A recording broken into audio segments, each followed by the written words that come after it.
¿Estás ahí? ¿Estás a bordo de AM550? ¿Estás a bordo de 24/7 Noticias? ¿Salimos? Viaje al puerto de la noche. El pasaje que nos merecemos a esta hora. En esta noche, en esta vida. Subite que nos espera lo mejor. Viaje al puerto de la noche. Conduce el escritor y periodista Sergio Sarachu. Diego, nuestro espacio de Fotos con Historia tiene algunas características muy especiales. Generalmente, de la mano tuya, viajamos por nuestra Patagonia, por el mundo. Son viajes más que especiales, pero además porque le hacen honor al concepto, al origen de lo que es un viaje, ¿o no? Bueno, esa es la idea, y justamente hoy yo te quería hablar exactamente sobre eso, sobre viajes y viajeros, un poco de la historia de los viajes y los viajeros, y desde el inicio, digamos, hasta ahora. Bueno, entonces, salgamos nomás de viaje. Bueno, como te decía recién, podríamos empezar hablando un poco de la historia, o la prehistoria, mejor dicho. Se dice que la evolución del ser humano, o en la evolución del ser humano, algo fundamental fueron los viajes, justamente. Ajá. Y en cada época de la humanidad ha habido diferentes tipos de viajeros y de viajes. Digamos, desde los orígenes de la vida en la Tierra, o sea, entre los seres vivos, entre las plantas y los animales, incluidos lo que somos los seres humanos, la diferencia principal es la capacidad de moverse.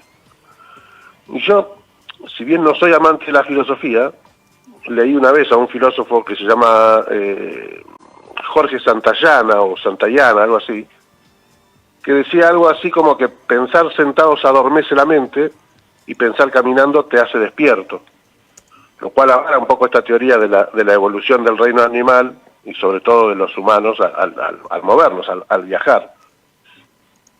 Digamos que el ser humano ha cambiado de hábitos a lo largo de la historia.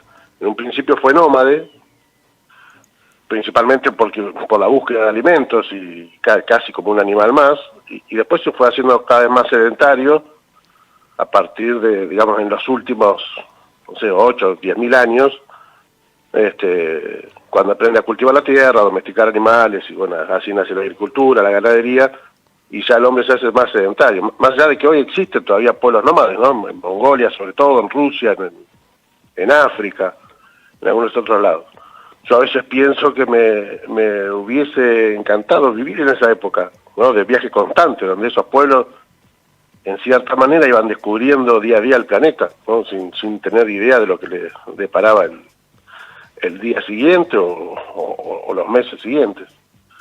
En definitiva, la humanidad, digamos, ha sido esencialmente viajera y mucho más tiempo nómade que sedentaria. Ah, mira lo cual corrobora esto de los viajes, son una parte de la evolución humana, como te decía en el principio. Totalmente. Digamos que existen distintos tipos de viajes, como te decía también, a lo largo de la historia. Desde esas tribus nómades, que hablábamos recién, pasando por los viajes de los conquistadores, ¿no? Incluyendo las cruzadas, el descubrimiento de otras tierras por los europeos, qué sé yo, más allá de que ya por ahí ya existían, pero nacen los viajes comerciales a escala global, aparecen los grandes mercaderes, ¿no? Y si lo llevamos un poquito a la Patagonia, no nos olvidemos de los famosos mercachifles, bueno, mercachifle es una palabra un poco despectiva en realidad, porque alude a un comerciante un poco berreta, un poco de poca monta, digamos. Claro. En el sur nuestro había muchos, generalmente eran, bueno, le decían turcos, pero eran sirio-libaneses. Totalmente. En general. Totalmente. Los viajantes, para no ser despectivos, claro. Los viajantes, o mercachifles, sí, totalmente. Sí, de hecho hay mucha bibliografía al respecto. Y yo creo que fueron los primeros comunicadores sociales también, porque llevaban las noticias, los comentarios, el chusmerío de pueblo en pueblo. Sí, incluso hacían un poco de cartero también. Claro, en muchos sí, casos. totalmente, pero de comunicación, total. Exacto. Y en cuanto a lo que es un viaje en sí, podríamos decir, o a mí me gusta decir que un viaje sobre todo es libertad y aventura, y para el que es viajero un poco es una necesidad de aprender, de descubrir, de explorar, ¿no? Como una escuela, o un gran libro, digamos. Claro. Esto te lo dice cualquier tipo que, digamos, hay gente que viaja a gran escala, no es mi caso. Pero bueno, algunos dicen que un viaje es como un reto, como un ejercicio de superación. Incluso hay un dicho muy famoso que dice que trae consecuencias fatales para los prejuicios y la intolerancia. Totalmente. Y bueno, y es verdad, porque uno cuando viaja aprende a respetar las diferencias y a comprender las otras culturas y a conocer un poco el mundo, despierta un poco tu solidaridad, digamos. Yo sinceramente no conozco un tipo que sea viajero que no sea solidario. Es una cosa que no lo he visto en alguien que viaje, digamos, que no sea un tipo solidario. Porque aparte depende un poco de la solidaridad de los demás. Entonces esa es una característica seguro. Y cuando uno viaja, yo siempre le recomiendo a todos que hay que viajar con los 5 sentidos muy alertas. Porque, digamos, cuando uno viaja, va sintiendo cosas y cuando uno viaja en general se trae, o que viaja por el mundo generalmente, se trae como el mundo en sensaciones propias. Claro. Esas sensaciones que no te las vas a olvidar más, qué sé yo, por eso hablo de los 5 sentidos, desde el ruido de dormir una noche en el Amazonas, o el olor de un mercado, no sé, callejero en Tánger, en Marruecos, o ver París desde arriba de la Torre Eiffel, o probar una Guinness en un bar de Dublín, o no sé, tocar la arena fina de las playas del Caribe, de Roatán, por ejemplo. Te hablo de lugares que por ahí tuve la suerte de conocer, y te puedo asegurar que todas esas sensaciones no te las olvidas nunca más. En cuanto a los viajeros en sí, digamos, antiguamente no era muy común que la gente viaje. Era poca gente que viajaba, digamos que viajaban los guerreros, los exploradores, los mercaderes o algún científico, pero era muy raro que la gente se moviera o que visitara un lugar extraño por el ocio mismo, digamos. Por el solo hecho de conocerlo, claro. Sí, o sea, la gente no conocía lo que eran las vacaciones, por llamarlo de una manera más actual. Claro. Entonces comenzó en esa época a ser un poco más frecuente otra especie de viajero, que eran los vagabundos, tipos que deambulaban por el planeta, quizás un resabio de algún gen de esos nómades antiguos, que en general no viajaban para llegar a ningún lugar, sino que solo por el hecho mismo de viajar, iban tipos que iban deambulando a donde los llevara el destino, digamos. De hecho, yo siempre digo, yo en cierta época me identifiqué un poco con eso, porque los viajes que hice en general no tenían un destino, sino que iba. Incluso hice un libro que se llamaba así, Crónicas de un viaje sin destino. Un poco confirma eso. Que no lo edité, pero bueno, algún día, ¿quién te dice? Necesito un escritor que me la arregle. Bueno, tendríamos que charlar. Vamos a charlar. Acá en Argentina hubo otro grupo conocido que se llamaban los lincheras, unos tipos que recorrían el país con poco equipaje, buscando trabajo temporal, digamos, un trabajo que les permita seguir vagando, digamos, eran un poco como esos vagabundos, ¿no? Sí, viajaban por los lugares donde había cosechas o había trabajo, y de linchera mutó a lo que se conoció como los crotos. Los crotos, que se le llamaban así porque por un decreto que hubo de un gobernador de la provincia de Buenos Aires, justo hace 100 años, porque fue en el año 20, que le permitía a los trabajadores golondrinas, digamos, viajar gratis por todo el país, o sobre todo por las zonas de cosecha y de zafra, gratis en trenes. Así es. Entonces empezaron a viajar gratis, y bueno, ese decreto cambió un poco la idiosincrasia del linchera y se le empezaron a sumar los vagabundos, que no eran tipos que iban a laburar, sino que querían viajar gratis. Una forma viajar gratuita y libertaria, digamos, ¿no? Como un estilo de vida. Entonces empezaron a aprovechar de eso. De hecho, en las estancias, sobre todo en la Patagonia, que yo conozco más Patagonia que la otra mitad del país, digamos, pero en muchas estancias existían lo que llaman las croteras, que era básicamente una habitación o una pieza un poco alejada de la casa principal, donde le permitían hacer noche y comer algo a los crotos, o sea, estos tipos que deambulaban por el país. Estos son personajes, digamos, devenidos en crotos, a los vagabundos, los anarquistas, los inmigrantes, algún escapado de la ley, siempre había algún personaje extraño. Y bueno, y después ya empiezan a aparecer el turista. El turismo, digamos, básicamente nace en el 1800 y pico, en el siglo XIX. Y se conoce como padre del turismo a Thomas Cook, que era un británico que fue el primero en organizar, como, digamos, algo así como profesionalmente un viaje y en crear la primera agencia de turismo, en realidad. Bueno, y después, obviamente, que el turismo se fue masificando y diversificando, por decirlo de alguna forma, y hay tantas variables ahora que, bueno, es imposible nombrarlas todas, ¿no? Hay turismo temático ya, hay turismo de ocio, de salud, de aventura, de turismo rural, cultural, qué sé yo, gastronómico, turismo gay, no sé. Y quizás lo más nuevo, en forma, digamos, media masiva, fue el tema de los mochileros, que por ahí nace a partir más o menos de la década del 50, 60, con ese espíritu un poco libre que trajo todo el movimiento hippie y toda esa movida de los 60, digamos, sobre todo. Claro, la versión de los mochileros y las que vos mencionás me hiciste acordar mucho a la época de los lincheras y de los crotos.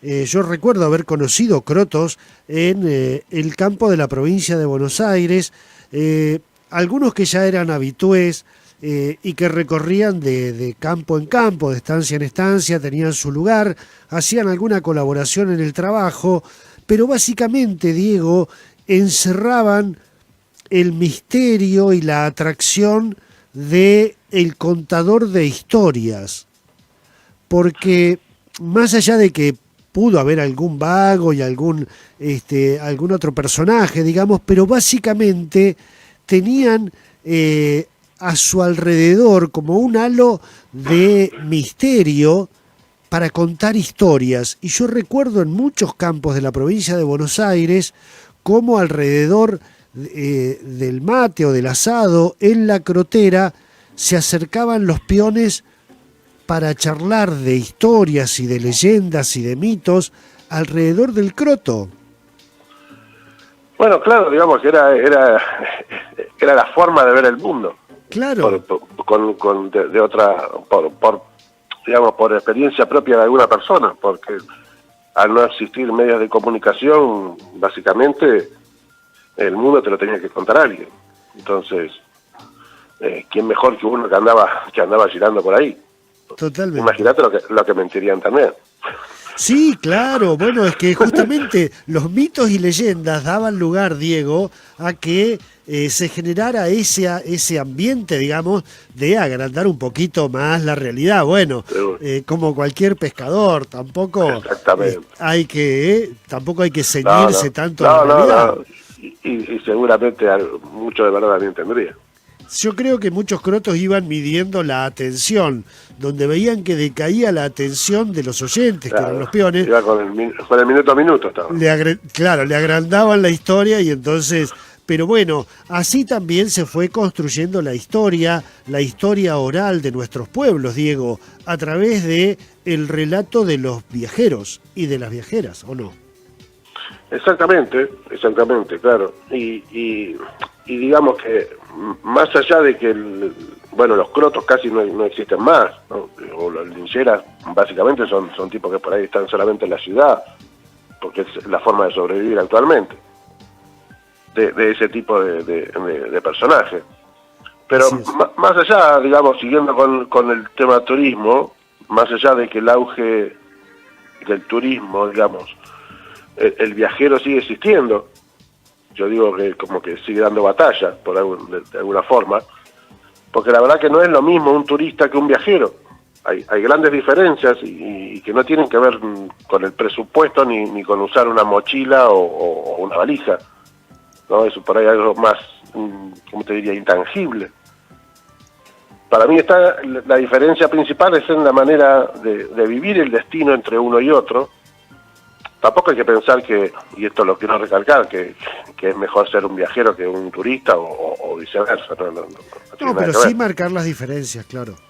Exactamente, hay algunas diferencias.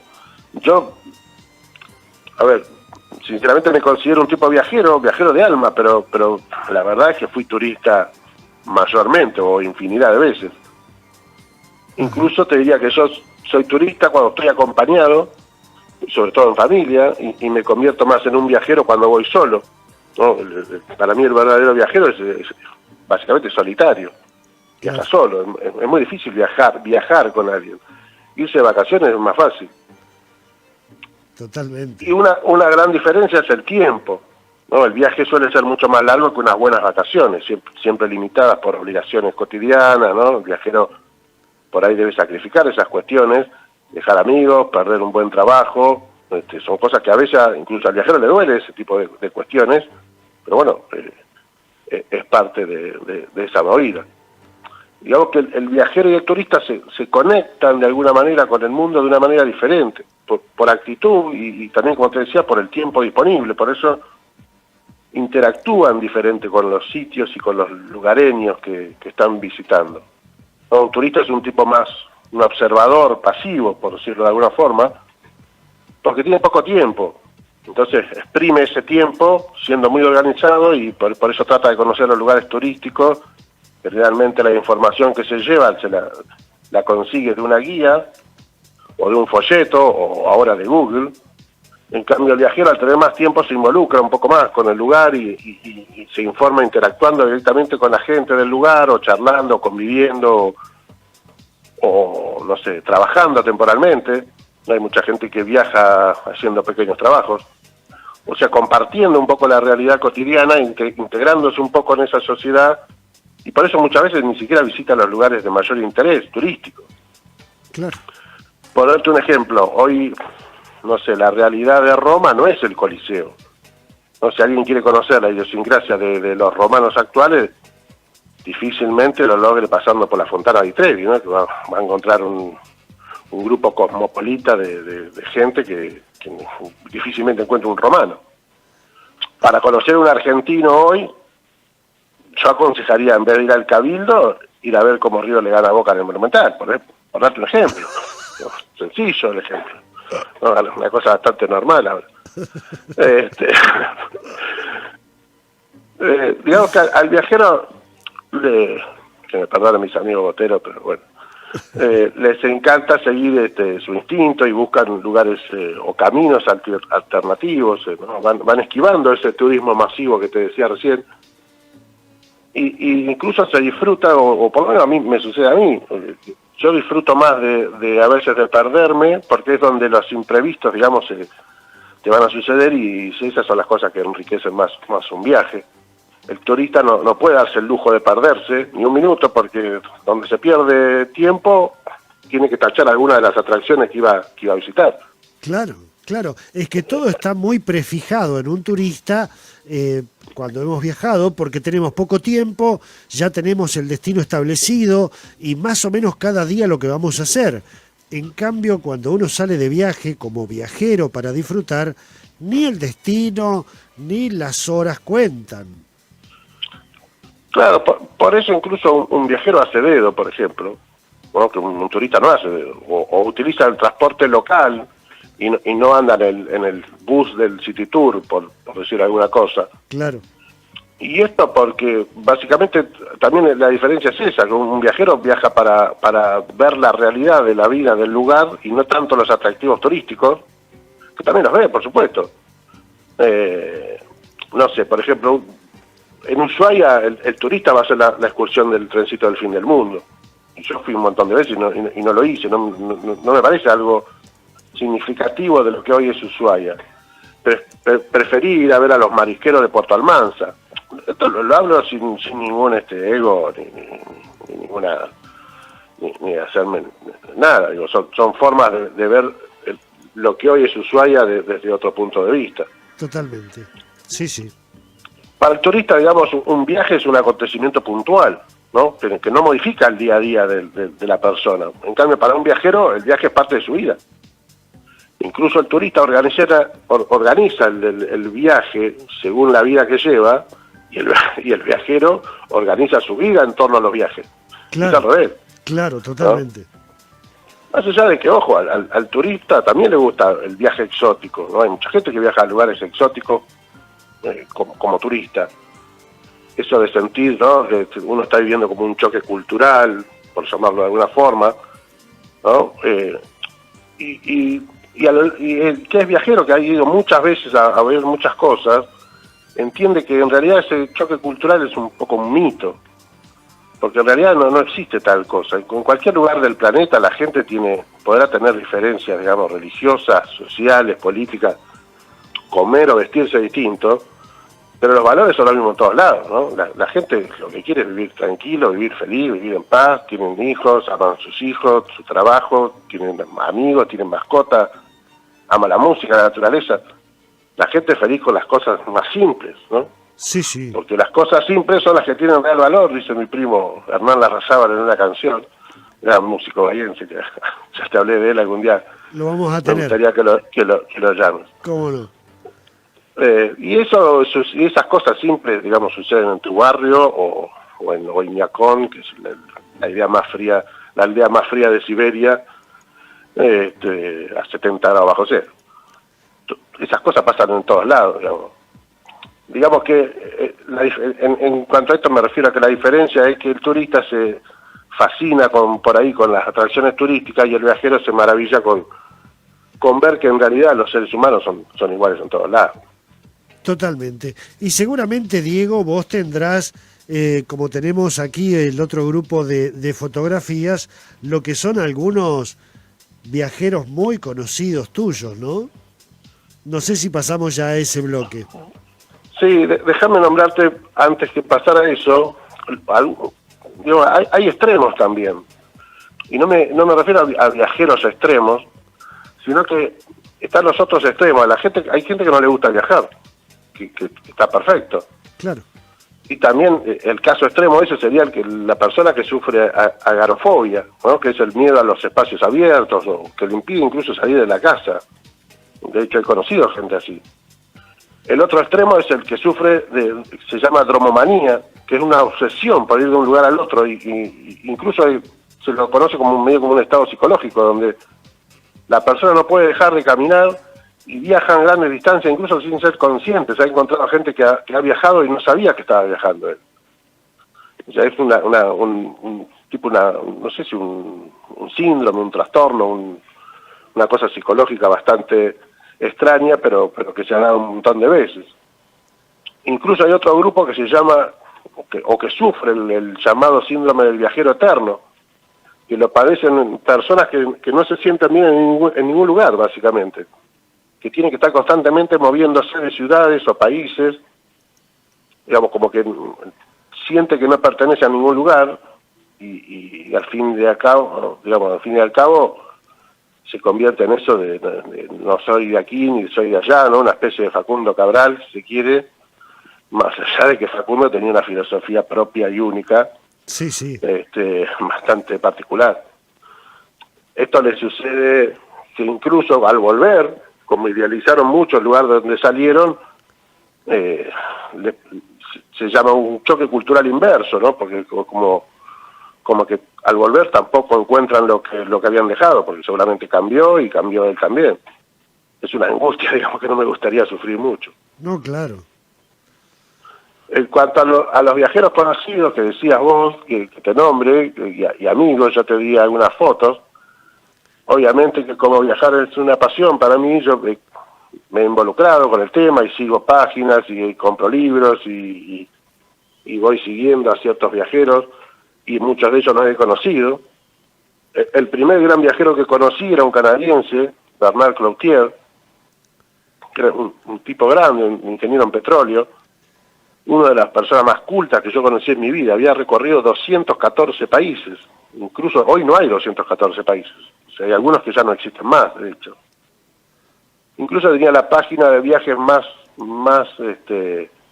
completa que yo leí hasta el día de hoy, que todavía funciona la página, no sé, porque él falleció ya hace unos cuantos años. Se llama berklo.net, Berklo con B larga. Y yo me acuerdo que me contacté con él antes de un viaje por Latinoamérica, y el tipo fue muy generoso, dándome consejos, y incluso vino a visitarme a Bahía, en un viaje que había hecho por Sudamérica. Estuvimos 3 días juntos por acá. Era un hombre ya de más de 70 años, viajaba con una mochila de mano, de las chiquititas, con una sola muda de ropa, un libro de historia del país de donde él está viajando. Bueno, me dio, por supuesto, un montón de consejos. Te imaginas que ya había recorrido en ese momento más de 200 países. Después te pasé, creo que fotos de la familia Zapp. La familia Zapp la debes conocer. La tuvimos en el programa, sí. Exactamente, Germán y Candela. Exactamente. Para los que no lo conocen, sería bueno que los busquen, que lo googleen. Ellos comenzaron en el 2000 un viaje de Argentina hasta Alaska en un auto del año 28, un Graham Page. Y tardaron más de 4 años en llegar, tuvieron 2 hijos, pero después siguieron viajando porque les gustó la onda. Y bueno, recorrieron el planeta, recorrieron los 5 continentes, tuvieron 2 hijos más. Por eso tuvieron que cortar el auto por la mitad y agregarle un pedazo en el medio, para hacerlo más amplio, porque básicamente van viviendo en el auto. Claro. Yo los conocí acá en Bahía en el 2004, creo que fue.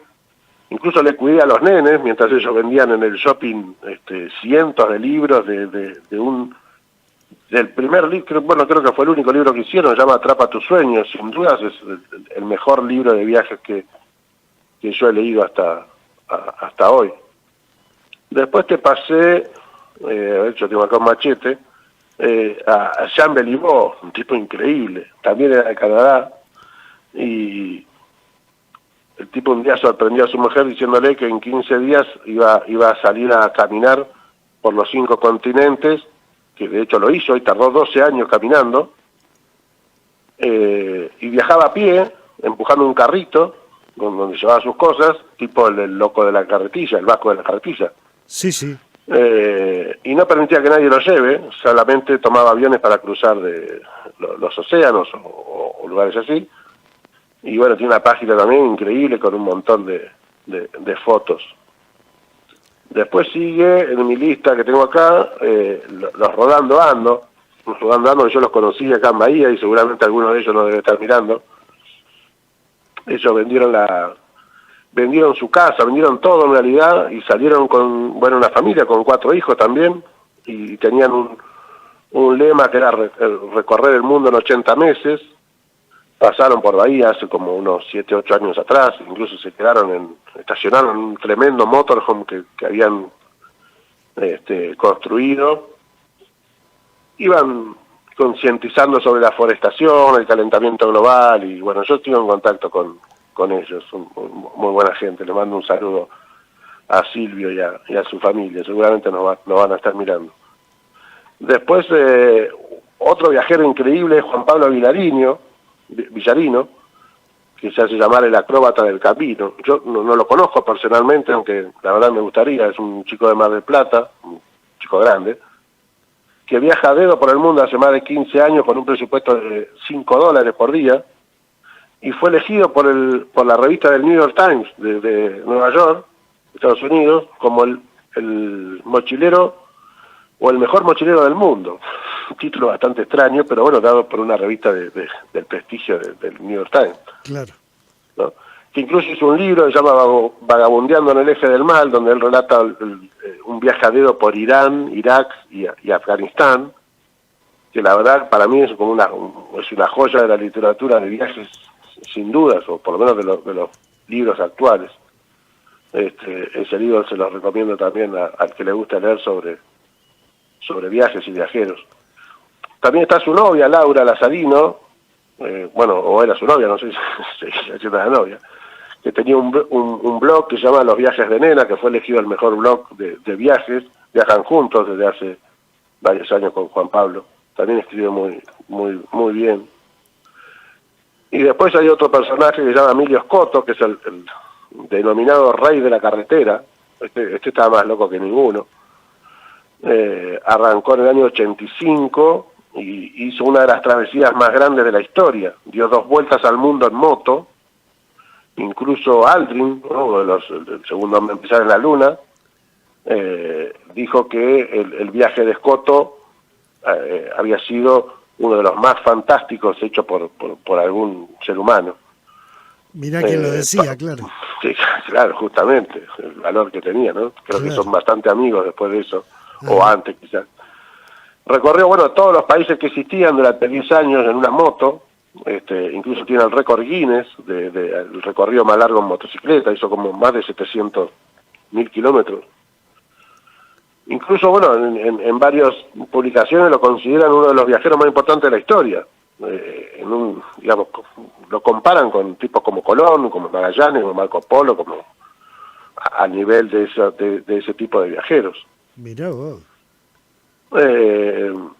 Incluso ahora medio como que terminó su viaje, por supuesto, y ahora hace travesías en moto, organiza grupos de gente que quiere viajar en moto y te lleva. Le ha encontrado un poquito la beta también Claro. al negocio. Sí. Y por último te di las fotos de Anico Villalba, es uno de los blogs más lindos de viajeros, se llama Viajando por Ahí. Yo se lo recomiendo sobre todo a las chicas porque es una chica que viaja sola, o mayormente viajaba sola, y escribe muy bien y da muchos consejos muy útiles para viajar. Tiene varios libros y el blog es muy lindo, es muy interesante. Como te imaginarás, hay cientos de viajeros. Yo acá te puse algunos más que para mí, por ahí, o porque yo los sigo, porque los he leído, o porque los conozco, te quise mostrar básicamente eso. Viaje al puerto de la noche. Conduce el escritor y periodista Sergio Sarachu.